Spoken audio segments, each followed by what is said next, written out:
Hai semua, apa khabar? Saya Cikgu Benny. Orang panggil saya Sir Benny. Adakah anda bersedia untuk belajar ilmu baru? Jom belajar fizik dengan Sir Benny pada hari ini. Bagi bidang pembelajaran pada hari ini, kita akan meneroka tema 5.0 iaitu gelombang. Standard kandungan yang difokuskan dalam video ini adalah 5.1 asas gelombang. Pada akhir pembelajaran ini, cikgu berharap anda dapat menguasai 3 standard pembelajaran iaitu pertama, memerihalkan gelombang, kedua, membandingkan gelombang melintang dan gelombang membujur, dan akhir sekali, menerangkan ciri-ciri gelombang. Jadi apakah itu gelombang? Adakah gelombang sesuatu jirim? Atau adakah gelombang boleh bergerak dari kiri ke kanan atau dari satu tempat ke tempat yang lain? Marilah kita tengok satu contoh animasi. Terdapat 3 orang manusia memegang tangan dan mereka cuba menghasilkan ombak manusia ataupun human wave. Dari orang pertama iaitu di sebelah kanan, terhasilnya gelombang dan arah gelombang sedang menuju ke arah kiri, iaitu kepada perempuan di tengah dan akhirnya kepada lelaki di sebelah kiri. Jadi soalannya, apakah yang dipindahkan dari lelaki pertama kepada lelaki terakhir? Adakah manusia bergerak dari kanan ke kiri apabila gelombang terhasil?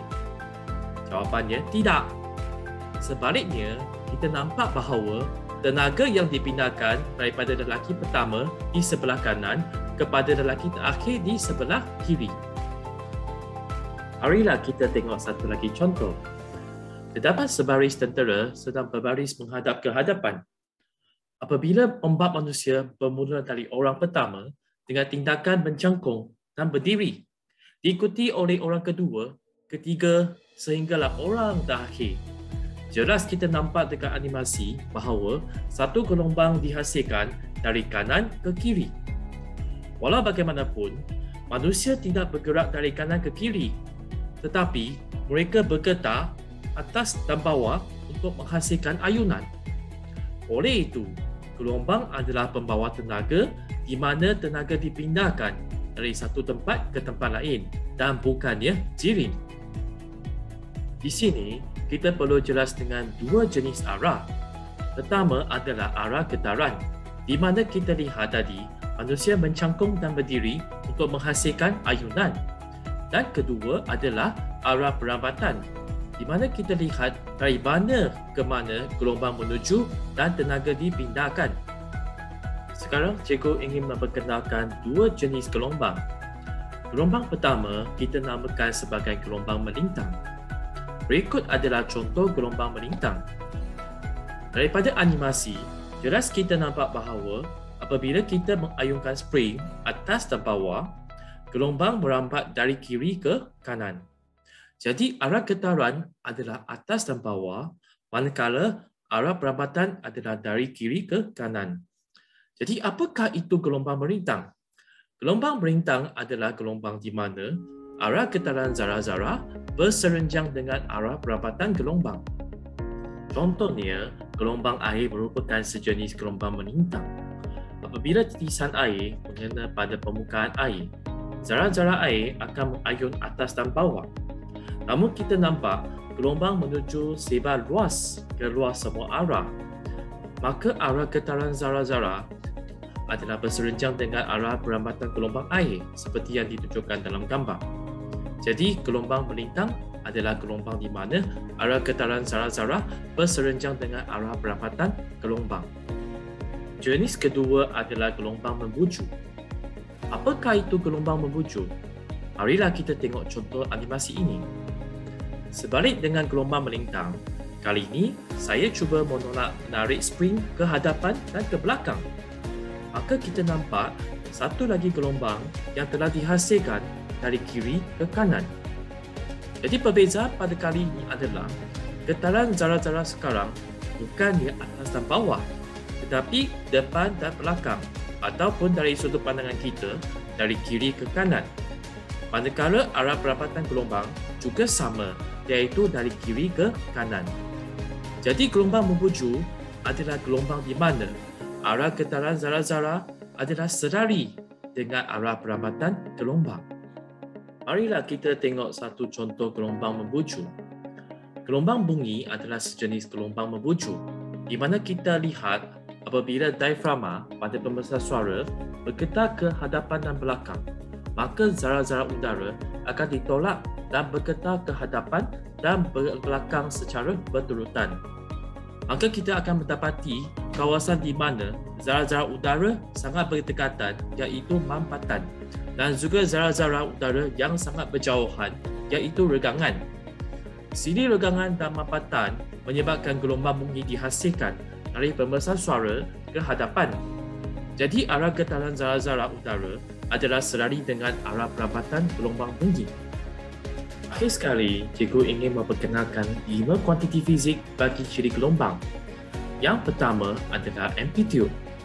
Apakah itu amplitude? Amplitude merujuk kepada sesaran maksimum dari titik keseimbangan. Contohnya, apabila kita tidak mengayunkan sesuatu tali, maka tali adalah dalam keadaan sesaran kosong cm. Apabila kita mengayun tali atas dan ke bawah, maka zarah-zarah tali akan bergetar ke puncak maksimum dan juga lembangan maksimum. Jadi jarak antara puncak atau lembangan dari titik keseimbangan dikenali sebagai amplitude.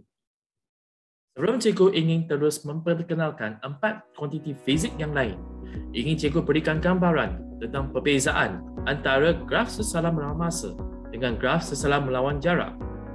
Bagi graf sesalam melawan masa, biasanya kita hanya rujuk kepada gambaran ayunan bagi satu zarah sahaja pada gelombang. Contohnya, bagi seutas tali yang mempunyai 10 zarah-zarah dalam gambar ini, cikgu hanya ingin melihat perubahan sesaran bagi zarah pertama sahaja. Oleh itu, graf sesalam melawan masa akan menunjukkan bagaimana kedudukan zarah pertama berubah dari titik mula sehingga contohnya saat ke-8. Oleh itu, masa yang diambil bagi zarah pertama untuk berayun lengkap dan kembali ke titik asal dikenali sebagai tempoh. Sebaliknya, kita juga boleh kenalkan kuantiti fizik ketiga iaitu frekuensi. Apakah itu frekuensi? Frekuensi bermaksud bilangan ayunan lengkap dalam satu saat. Sebaliknya, bagi graf sesalam melawan jarak, kita ingin melihat seluruh gambaran bagi gelombang pada saat tertentu ataupun kita ambil gambar pada masa tertentu untuk melihat kedudukan zarah-zarah pada tali tersebut. Jadi dalam gambar, kita nampak terdapat zarah-zarah yang telah mencapai puncak, terdapat zarah-zarah yang mencapai lembangan dan juga terdapat zarah-zarah yang berada dalam keadaan keseimbangan. Jarak antara dua puncak yang keturutan atau lembangan yang berturutan dikenali sebagai panjang gelombang dengan simbol lambda. Akhir sekali, daripada gerakan gelombang, kita boleh mengira laju gelombang dengan rumus V sama dengan F lambda, di mana V adalah hal laju, F adalah frekuensi dan lambda adalah panjang gelombang. Selepas kita kenal tentang gelombang, Sebeni ingin membawa anda semua untuk meneroka Physics in Virtual Reality. Jom kita pakai VR headset dan bersedia. Ding! Let's go! Boom! Selamat datang ke rumah Sebeni. Jadi, saya tunjukkan di depan rumah saya ada satu kolam renang yang sangat besar. Sebelum kita mula, biarlah Sebeni bawa anda dan tunjukkan bagaimana besar dan cantik rumah saya. Nampak kan? Okey, baiklah. Jadi untuk buat masa sekarang, kita cuba buat satu eksperimen. Iaitu kita cuba lontarkan satu batu ke dalam air dan kita cuba perhatikan apakah yang berlaku kepada air. Observe the waves formed in the water. Kita cuba perhatikan terhasilnya sebenarnya gelombang Click the air. crest on the highlighted wave. Dan sekarang saya ingin tekan pada puncak kepada gelombang. Jadi saya pilih puncak gelombang. Click on the trough of the highlighted wave. Dan sekarang saya cuba pilihkan lembangan bagi gelombang. Right. Dan di sini kita sebenarnya telah lihat bahawa panjang gelombang bermaksudnya jarak antara dua puncak yang berturutan ataupun dua lembangan yang berturutan. Jadi itu adalah panjang gelombang atau kita dikenali sebagai lambda. Click on the pebble to drop it in the water. Dan sekarang kita cuba lontarkan batu sekali lagi ke dalam air. Dan kita cuba perhatikan apakah yang berlaku.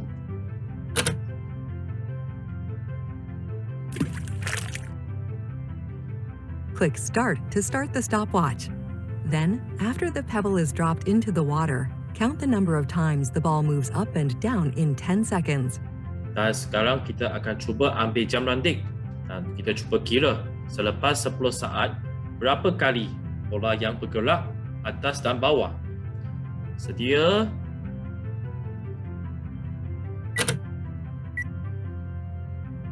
Satu, dua, tiga, 4, 5, 6, 7, 8, 9, 10. Jadi berapa kali bola yang telah bergerak atas dan bawah dalam masa 10 saat? Jawapan adalah 10. Right.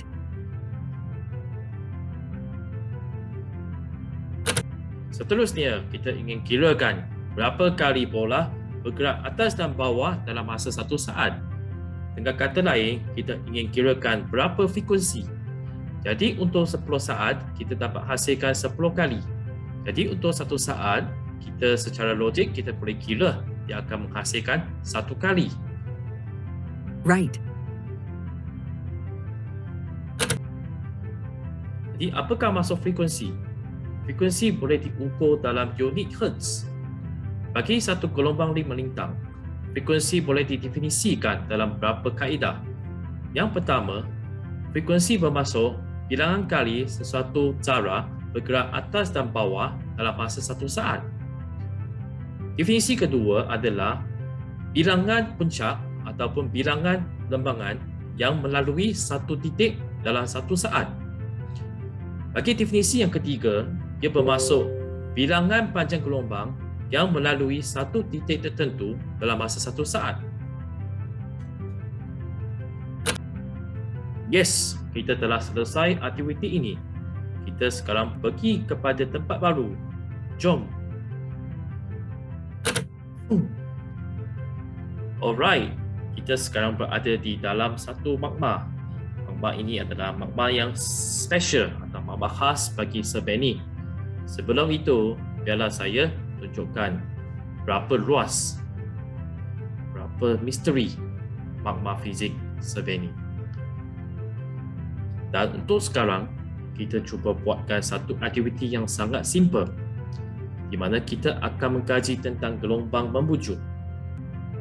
Jadi sekarang, saya cuba gunakan satu stick ini untuk hentam pada tuning fork. Kita cuba perhatikan apakah yang akan berlaku.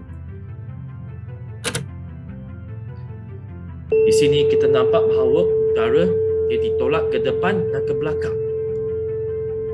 Click on the rarefaction in the highlighted wave. Jadi di sini kita nampak berlakunya mampatan dan juga regangan antara udara-udara molekul. Sekarang saya cuba tekan di mana kawasan bagi regangan. Right. Dan Click on sekarang the compression in the highlighted wave. saya cuba tekan kawasan di mana udara dimampatkan dengan sangat dekat. Saya pilih ini. Right. Jadi panjang gelombang bagi gelombang membujur didefinisikan sebagai jarak daripada di tengah-tengah satu kawasan regangan kepada tengah-tengah kawasan regangan yang berturutan, ataupun jarak antara di titik tengah kawasan mampatan kepada titik tengah kawasan mampatan yang berturutan. Apabila kita tekan jam ranting, kita akan mengira bilangan kali untuk zara-zara udara yang telah ditanda merah bergerak ke depan dan ke belakang dalam masa 10 saat. Ready? Start!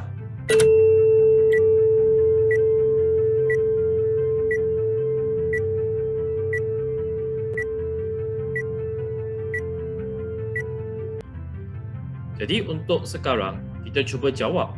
Berapa kali untuk zarah-zarah udara yang ditanda merah bergerak ke depan dan belakang dalam masa 10 saat? Jawapan adalah Right. 20.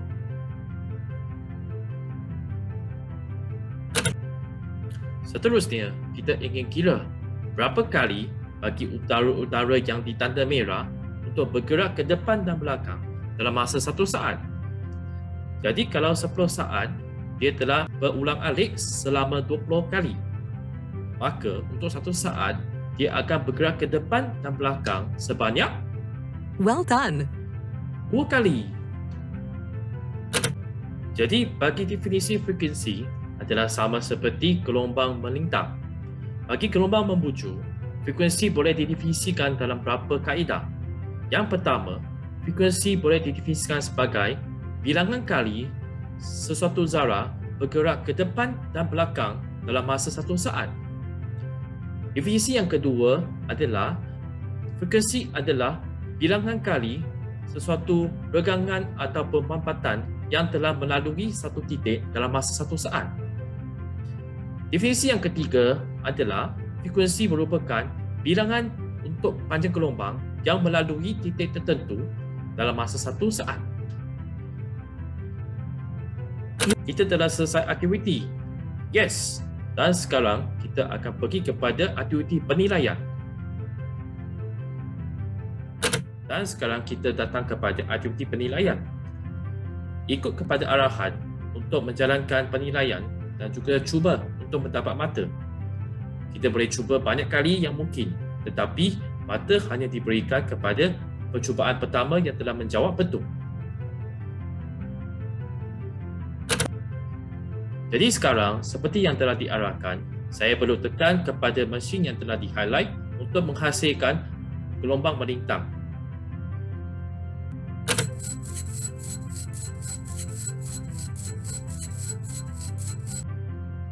Soalan dia adalah, berapakah panjang gelombang bagi gelombang pada kes ini? Yang pertama, A 1 meter, B 2 meter, C 3 meter dan D 4 meter. Saya bagi masa 10 saat untuk anda cuba jawab.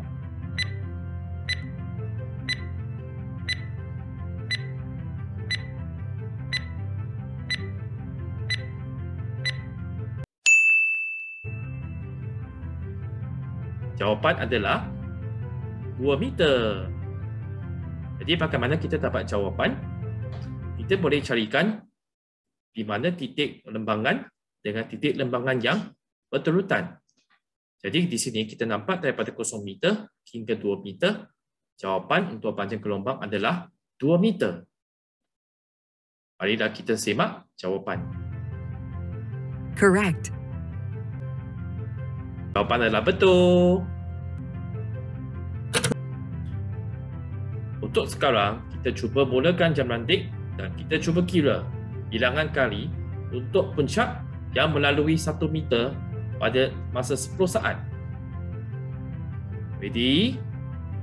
Go!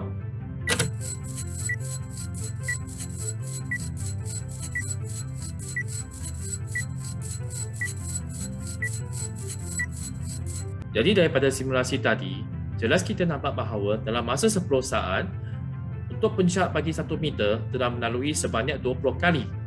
Jadi jawapan adalah 20 kali. Correct.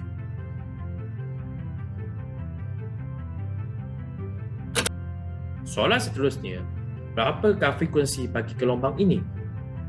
A 10 Hz, B 7 Hz, C 5 Hz dan D 2 Hz. Cikgu bagi masa 10 saat untuk anda menjawab.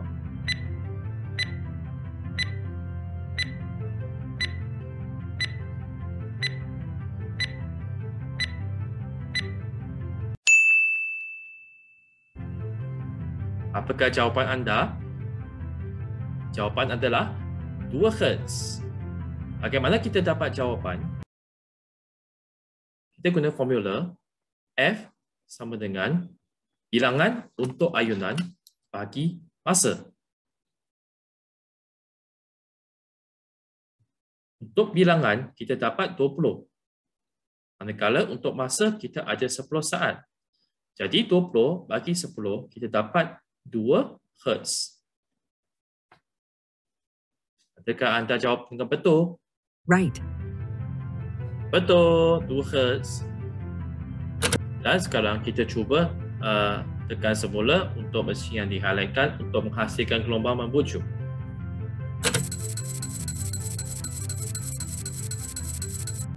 Berapakah panjang gelombang bagi gelombang tersebut? A. 1 meter, B. 2 meter, C. 3 meter dan D. 4 meter. Cukup bagi masa 10 saat untuk anda fikir jawapan.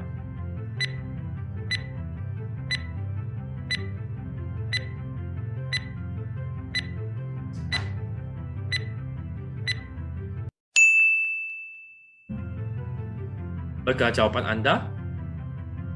Jawapan yang betul adalah 1 meter. Marilah kita tengok kenapa jawapan adalah 1 meter. Panjang gelombang bagi gelombang membuju bermaksud jarak di antara titik bagi regangan dengan regangan berterutan ataupun mapatan kepada mapatan yang berterutan. Jadi di sini kita boleh nampak bahawa untuk kawasan mapatan dan juga kawasan mapatan yang seterusnya, jarak antara kedua-dua kawasan adalah 1 meter. Jadi, jawapan bagi panjang gelombang adalah 1 meter. Right. Sekarang kita cuba tekan jam rantik dan juga kira bilangan kali untuk puncak melalui 1 meter dalam masa 10 saat.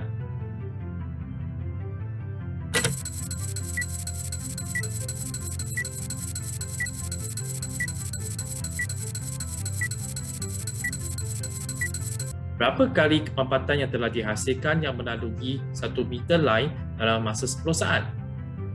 A. 20 kali, B. 40 kali, C. 60 kali, D. 80 kali. Jawapan adalah 40 kali. Right. Soalan seterusnya, berapakah frekuensi bagi gelombang dalam kes ini? A. 0.5 Hz, B. 1 Hz, C. 2 Hz dan D. 4 Hz. Cukup bagi masa 10 saat untuk anda fikir.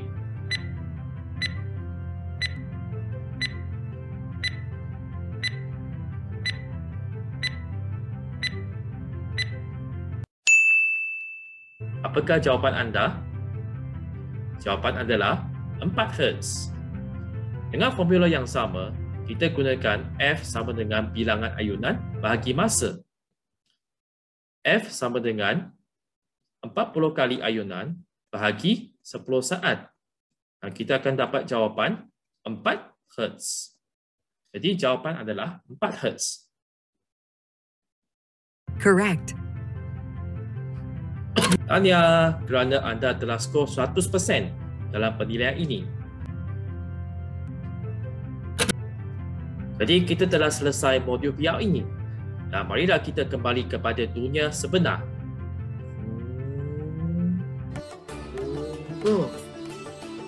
Oh, kita dah kembali ke realiti dunia sebenar. Itu sahaja pada hari ini. Cikgu berharap anda faham dan menguasai semua standard pembelajaran yang pada hari ini. Kita jumpa lagi. Bye.